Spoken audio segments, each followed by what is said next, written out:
Aujourd'hui, 30 novembre, nous célébrons la fête de Saint André, disciple et apôtre de Jésus. Et l'évangile qui nous est proclamé nous donne l'occasion de discerner notre vocation, mieux encore notre appel à la suite du Christ. La vocation de Saint André fait partie de l'un des épisodes qui ont marqué la vie populaire de Jésus. En raison de sa personnalité et de sa profession de pécheur, métier que nous pouvons aujourd'hui qualifier de sous-métier. Malgré tout, Jésus l'appelle à sa suite. Il le prend alors qu'il exerçait son métier de pécheur avec son frère Simon-Pierre. Et selon l'Évangile, Jésus leur dit « Venez à ma suite ». Aussitôt, laissant leur filet, ils le suivirent.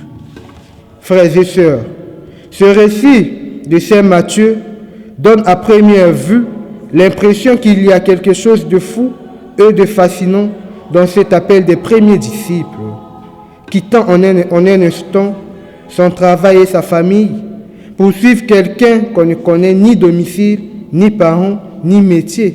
Quelle ignorance! Cela peut nous paraître déroutant, étrange, voire même incompréhensible.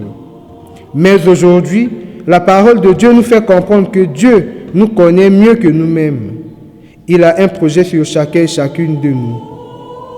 Il sait ce que nous sommes et ce que nous faisons. C'est ainsi qu'à l'exemple de Pierre, André, Jacques et Jean, nous devons nous aussi lui répondre avec promptitude, c'est-à-dire adhérer à la proposition de vie qu'il nous fait. Il veut faire de nous, ses missionnaires, ceux qui apportent la bonne nouvelle aux hommes. Je vous ferai pécheurs d'hommes, dit-il. Oui, frères et sœurs, Dieu nous appelle. Il nous veut à sa suite.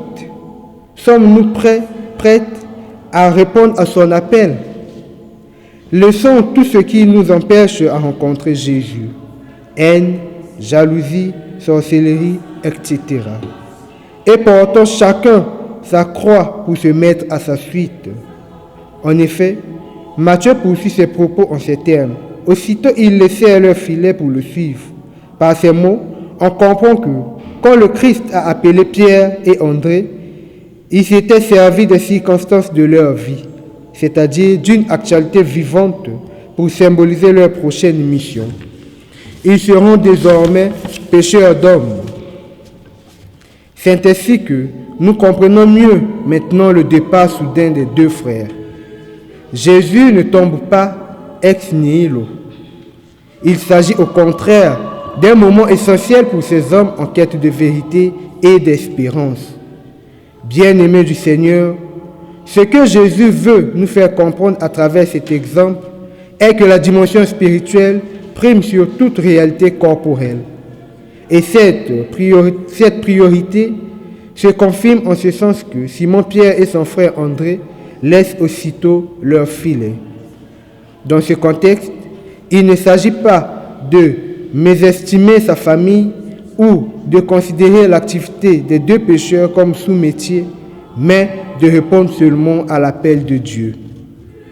Observons que le même appel est adressé aux deux fils de Zébédée. Il est tout aussi précieux et conduit au même constat. Jacques et Jean laissent sur le champ leur père pour suivre Jésus. En d'autres termes, ils répondent à une priorité, voire plus une urgence, c'est-à-dire suivre le Christ. Appelés deux par deux, ces quatre frères devenus apôtres seront également envoyés deux par deux dans toutes les villes pour annoncer la bonne nouvelle. Ainsi, comme les disciples, cet appel s'adresse aussi à chacun et à chacune de nous aujourd'hui. Jésus nous demande chaque jour de se mettre à son service. Tout ce que nous sommes et tout ce que nous possédons mérite un autre regard, car nous devons tout quitter. Nous ne pouvons plus avoir une autre chose que les exigences de la mission. Amen.